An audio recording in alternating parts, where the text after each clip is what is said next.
Good morning, everyone, and welcome back to another episode of Nate G to Hell and Back and Better. It is December 3rd, going on 5 a.m. in the morning. Hope everybody is doing well. And another note, I'm 10% on my way to become monetized.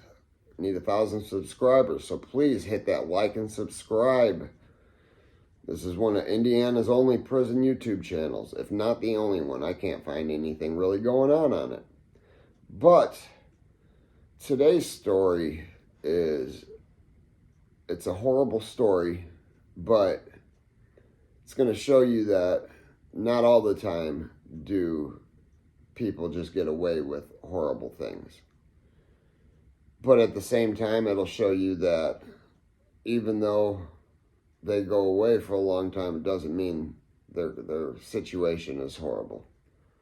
So, Terry Sturgis, at 35 years old, had 9 children ranging between the ages of 4 and 14 years old. Between 4 and 17 years old, yes. So there were 3 living with them at that time, 3 boys, 8, 10, and 14. Trammell was the 10-year-old. Trammell died one night after days of beating, after a beating binge. Some of the tools of torture Terry used, and this isn't just limited, these are just a few that I wrote down. They are an iron, a heated screwdriver, a homemade torch, as well as cigars, cigarettes, heated fly swatter handles, just you name it, Terry beat his kids with it. You know, I'm not going to minimize his actions by any means, because that's horrible, and no matter what you've went through in life, everybody and their mother knows that this is not an okay thing to do. No matter how bad you wanted to whoop your kids, you can't beat them, you can't torture them, you can't do that. I don't know how anybody could possibly consider even hurting their children permanently, physically, mentally, sexually, whatever it may be. I'm here to protect my children. I'm here as a father. I'm not going to ever even consider hurting them, let alone some heinous things like this. But anyways, this is in 2011. But Terry was sentenced to 140 years. Yes, that means 70. But you know what? He was charged with 14 charges, which included murder, couple counts of criminal confinement, neglect of dependence, and various other charges. He charged and found guilty of all of them. So Terry goes to prison. I meet Terry in 2017, towards the end of 2017, going into 2018. I came home at the beginning of 2018 after I had done my last year to get off that little probation I had. So Terry, you know, when you're in this camp, if somebody's got the rest of their life to do, it raises a lot of questions. This is a level 2 camp. The only murderers that should be there that I thought of were the ones that are getting ready to go home, because it's a step-down facility. They'll take them from maximum security level 4 or 5, step them down to 3, to 2, so on and so on. And that wasn't the situation. This was also a medical facility.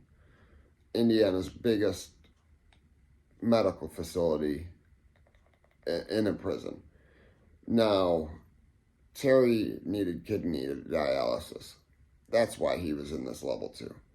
which still I don't understand, because while I was in Indiana State Prison up north, they would take a few guys to get dialysis every week.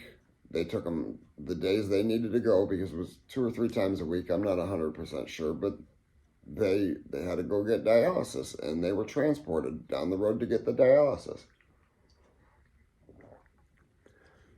So, that being said, again, this is a level 2. Not a whole lot going on. Nobody's really pushing that knife.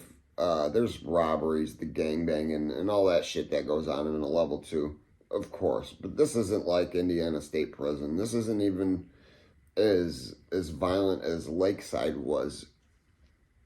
A lot of fist fights, but it was all mainly one guy just liked to beat people up, and people were afraid of him for some reason.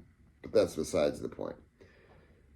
But Terry would always walk around and try to talk to people, and I'm a very sociable person. I didn't know what this man had did. We're in a level 2 facility, so I wasn't thinking it was anything horrible. Until one day, I'm at work. I was working in the bakery. One of the guys that was in my dorm, he's like, "Hey, man, you got to stop messing with that guy." "Which guy, He's like, "Sturgis." I asked him, what's up with Sturgis, man? He's like, "Man, that guy's got all day." If you guys don't know what all day means, that means you're not going home. You got a substantial amount of prison time. So yeah, he's got all day long. Well, he's walking around smiling, happy as hell in a level 2 facility. And no, he's probably never going to go home, but still, why does he have the benefits of being a complete safe life in comparison to what he should be living? This man beat and tortured his children. Trammell was killed.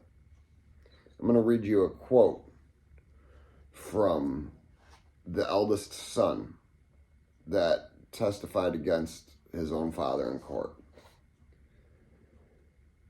Quote, "The abuse was real. It made me feel vulnerable because I felt I couldn't do anything about the suffocating, sitting on me, choking me. It made me feel most helpless because he could have ended my life." And he did his younger brother's life. So he did end his younger brother's life. And there's a big twist coming. Very big twist coming. Also arrested on this case is Delia Castile, Terry Sturgis' mother, 53 years old. She was sentenced to 50 years because of neglecting to report. She knew the abuse was going on. She was okay with it. And now she's serving a 50-year sentence as well. 25 years, but she'll probably never come home because she's a bit older. Those people don't ever need to come home. But I got some questions for you guys. What do you want to hear about Indiana stories? What would you like me to talk about? Please leave me comments. Let me know.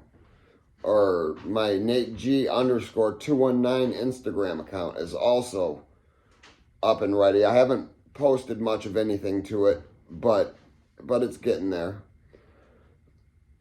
But yeah, hit that like, subscribe, share. It's another one out. Thanks. Y'all have a nice day.